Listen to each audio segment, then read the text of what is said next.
Welcome to Workers and Transport.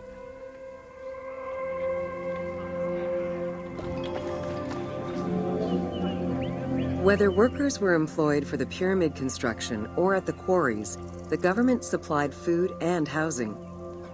Workers for the pyramids and royal necropolises were housed in more permanent villages, such as the famous Deir el-Medina. Quarry workers had more temporary lodgings.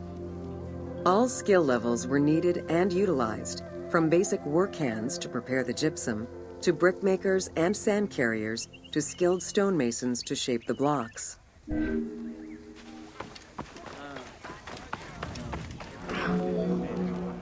Skilled architects and engineers were employed year-round, while support labor were often farmers who worked on the quarries or construction during the Nile's flood season. The basic laborers were hardworking and versatile. Many may have been farmers who joined the construction during the off-season. Hieroglyphs found in the work villages listed assigned job titles. Archaeological research shows that no food was stored or prepared on site, but instead workers received abundant rations of bread, beer, and meat. These rations were taken care of by an administration outside the village. Medical treatment was also available for those who were injured. While some quarries were close to the Nile, others were located across the desert and required long expeditions. These expeditions were sanctioned by the state. They involved complex logistics and required many participants. Transporting a block by land meant that workers had to overcome the weight and friction of the load. To solve this, they first dug a track in the ground. This path was sometimes reinforced with rails upon which a sled, used to ferry the blocks, would be pulled.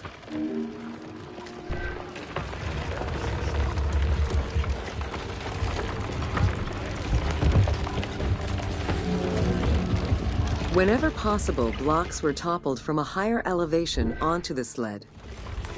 Workers then poured water onto the clay at the front of the sled, creating a slick surface to more easily move the load.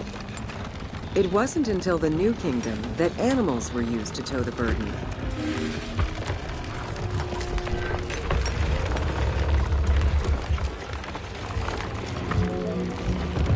During flood season, the Nile was at its largest and deepest, which allowed the transportation of the heaviest and biggest loads.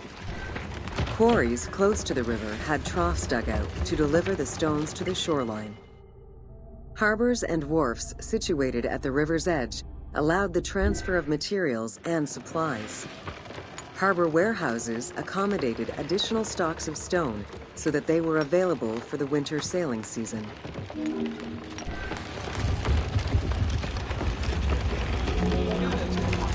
The Uwadi el-Jarf papyri detail a limestone load intended for the Khufu pyramid that weighed in at 70 to 80 tons, or 30 blocks. One papyrus is a fragment from a foreman's notes, taken while working on the Great Pyramid. It details the transportation of limestone blocks from the Tura quarries to the construction site of the pyramid. The other papyri are shipping logs containing archives of the sailors assigned to sail the Red Sea and the Nile.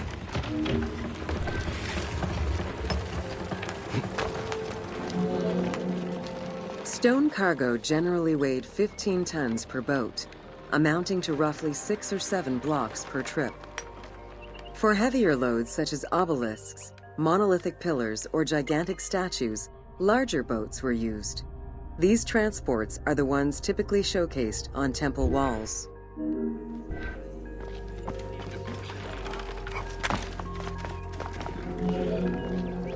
River transportation was the most efficient way to ferry stone blocks between the quarry and the construction site.